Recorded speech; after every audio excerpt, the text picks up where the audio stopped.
Atenção, vai começar agora uma teleaula de ensaios de materiais do curso profissionalizante. Este módulo tem um total de 25 aulas. Hoje, você vai assistir a teleaula número 3. Bons estudos!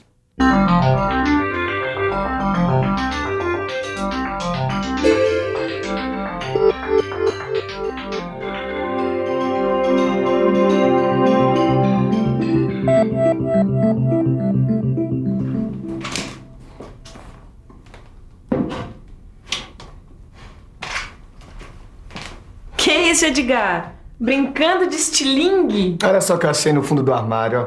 Meu velho companheiro de infância. Ah, eu não gosto desse negócio de criança ficar acertando os coitadinhos dos passarinhos, não. Ah, Nilson, eu também acho isso um horror. Eu não acertava em passarinho, não. Eu utilizava isso aqui, ó, pra acertar em lata de óleo, que eu usava como alvo. Mas o que foi? Deu saudade da infância? Não, é que eu tava olhando pro meu estilingue e fiquei pensando aqui em ensaio de tração, viu? Claro, Ed, você tem razão, olha só. Quando eu faço tensão nesse elástico, ele se deforma todo. É. Inclusive, na teleaula de hoje, a gente vai interpretar o diagrama tensão-deformação e também vamos ver quais são as propriedades determinadas no ensaio de tração. Se você quer continuar acertando sempre na mosca, não saia daí, que a nossa teleaula já está começando.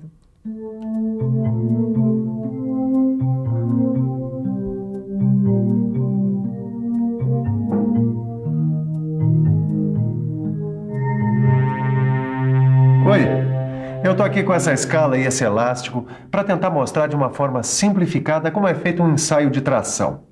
Repare que, quando eu aplico uma força de tração no elástico, o seu comprimento aumenta. Se eu paro de aplicar a força, ele volta à sua posição inicial. Agora, repare que enquanto eu aplico uma força, o seu comprimento se alonga e a sua seção se estreita. Dessa vez, eu apliquei uma força maior e repare que mesmo parando com a força aplicada ao elástico, ele não volta mais à sua posição inicial. Ele fica com uma deformação residual permanente. E é claro, se eu continuar aplicando uma força nele, ele vai acabar se rompendo. É claro que num laboratório de testes, isso é tudo muito mais complexo. Os ensaios são feitos com equipamentos que registram todas as informações necessárias para ser analisada a resistência dos materiais. Deve ser aqui que são registradas essas informações importantes, né, Silva? Agora, me diz uma coisa, por que elas são tão importantes, hein? Ô Caio, porque com elas você pode fazer projetos e cálculos de estruturas com toda a segurança. Algumas delas são registradas exatamente no momento do ensaio, outras já não, só depois da análise das características do corpo de prova. E acho que eu não entendi isso aí muito bem, não, hein? É simples. Um exemplo disso é o diagrama tensão-deformação. Quando um corpo de prova passa por um ensaio de tração, a máquina de ensaio fornece um gráfico que estabelece a relação entre a força aplicada e as deformações ocorridas durante o ensaio.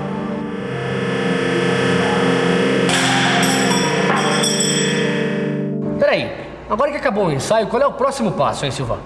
Como nós queremos determinar as propriedades do material ensaiado, o que nos interessa é a relação entre a tensão e a deformação. Ou seja, nós vamos usar este gráfico intermediário que foi produzido pela máquina e vamos conseguir o que nós queremos. Bom, eu já sei que tensão corresponde à força dividida pela área da seção sobre a qual ela é aplicada. E aplicando essa fórmula, nós conseguimos os valores de tensão. E nesse mesmo gráfico, nós montamos o diagrama tensão-deformação. Edgar, esse diagrama tensão-deformação pra mim tá parecendo grego. Tem letra aqui que eu nunca vi na vida. Não, você tem razão, mas é grego mesmo, Nilson. Edgar, você tá tirando uma da minha cara. Não, é que os valores de deformação são representados no eixo das abscissas e por essa letra grega minúscula chamada epsilon. E no eixo das ordenadas? Bom, neles são indicados os valores de tensão. Ó, tá vendo essa curva? Tô sim, pra que serve? Ela mostra algumas características que são comuns a diversos tipos de materiais usados na área da mecânica. Bom, mas então esse diagrama é um instrumento valioso para que a gente consiga o melhor desempenho do nosso kart. Claro que é. Ele informa muita coisa sobre os materiais usados no kart. Este diagrama nos informa, por exemplo, o limite elástico. Tá vendo esse ponto aqui, ó? No final da parte reta do gráfico, ele representa o limite elástico. Tudo bem, você deve estar aí se perguntando, mas o que é esse limite elástico? Lembra da experiência no início da nossa teleaula? Quando a certa altura eu parei de fazer força sobre o elástico e ele voltou à sua posição inicial? Pois é, limite elástico é isso. Se o ensaio for interrompido antes desse ponto e a força de tração retirada, o corpo volta à sua forma original. E o interessante, Caio, é que na fase elástica os materiais obedecem à lei de Hooke. Quer dizer, as deformações são diretamente proporcionais às tensões aplicadas. E o que quer dizer isso, diretamente proporcional? Quer dizer que as deformações aumentam na mesma proporção que a força aplicada. Bom, quer dizer então que se eu aplicar uma força de 10 newtons por milímetro quadrado e o corpo de prova alongar 0,1%, se eu aplicar uma força de 100 newtons, o corpo vai alongar 1%. Aí tá aí. Gostei desse Hooke. Agora, como é que ele chegou nessa lei, hein? Em 1678, o cientista inglês Robert Hooke descobriu que uma mola tem sempre a deformação epsilon proporcional à tensão aplicada T. Daí ele desenvolveu a constante da mola K. Foi assim que ele chegou à sua lei de Hooke. Edgar, você já imaginou como é que seria se o Hooke não tivesse descoberto essa lei? Bom, e com um montão de molas que a gente usa no nosso kart, ia ser um Deus nos acuda para encontrar a mola correta. Bom, isso é sem calcular a constante, né?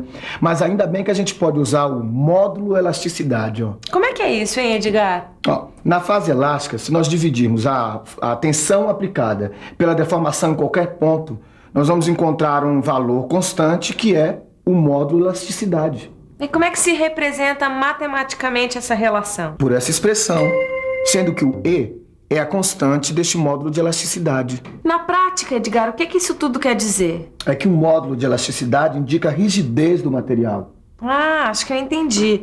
Quanto maior o módulo, menor vai ser a deformação elástica resultante da aplicação de uma tensão e mais rígido vai ser o material.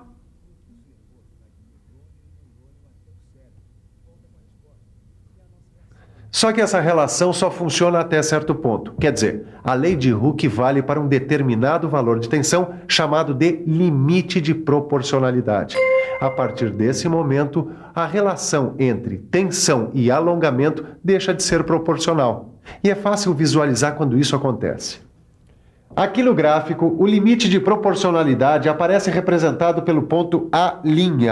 A partir dele, a deformação deixa de ser proporcional à carga aplicada. A partir desse ponto, o corpo começa a se comportar de uma forma diferente. É o final da fase elástica. Mas se é o final da fase elástica, o que acontece com o corpo? Ele entra na fase plástica e nessa fase a deformação do material é permanente. Ah, entendi. Mesmo que a força de tração seja retirada, ele não volta à sua forma inicial, é isso? Exatamente. Só que no início da fase plástica ocorre um fenômeno chamado de escoamento. E o escoamento é caracterizado por uma deformação permanente do material sem que aconteça um aumento da carga. O que ocorre é um aumento da velocidade da deformação. Repare aqui no gráfico que durante o escoamento a carga oscila entre valores muito próximos uns dos outros. Mas depois que acaba o escoamento, o que acontece? Bom, aí vem o encruamento. Encruamento. E o que é isso? Bom, encruamento é um endurecimento provocado pela quebra dos grãos, que formam o material quando deformados a frio. Ah, acho que eu entendi. Como o material resiste cada vez mais à força de tração aplicada, é necessário que exista uma tensão cada vez maior para que ele se deforme. Exatamente. E é justamente nesse ponto, né, que a tensão recomeça a subir. Tem atingir um determinado nível, que é chamado de limite de resistência. Ó, dá uma olhada aqui. Bom, se esse ponto máximo tem a ver com o limite, então esse ponto aqui é o limite de resistência.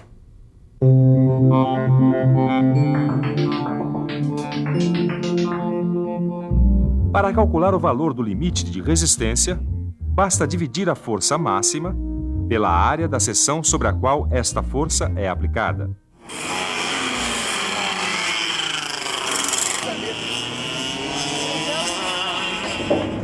Agora que a gente já conhece os limites de resistência dos materiais do kart, Ed, ninguém mais segura essa máquina.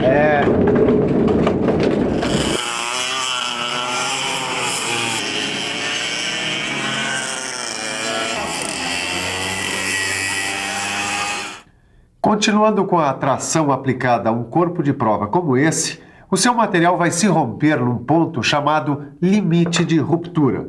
Repare que a tensão no limite de ruptura, representado pela letra C, é menor do que a tensão no limite de resistência, representado pela letra B.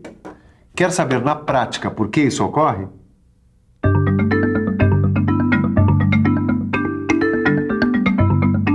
Isso acontece, Caio, por causa da diminuição da área do corpo de prova depois de atingida a carga máxima. Ficou bastante fino o ponto onde partiu, né? Essa redução percentual bem na área de seção transversal do corpo de prova é chamada de estricção. Ela determina o grau de ductilidade do material. Tá bom, Silva, mas como é que isso funciona?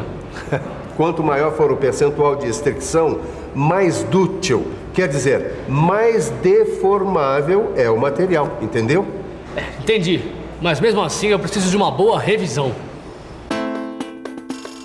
E atenção, se liga aí que é hora da revisão. Na teleaula de hoje você ficou sabendo como interpretar o diagrama tensão-deformação e ainda aprendeu as diversas propriedades determinadas no ensaio de tração. Bem, para ficar bem afiado na interpretação do diagrama tensão, deformação, você tem que praticar, hein? No seu livro você encontra ótimos exercícios. Então, mãos à obra e até a próxima. Tchau.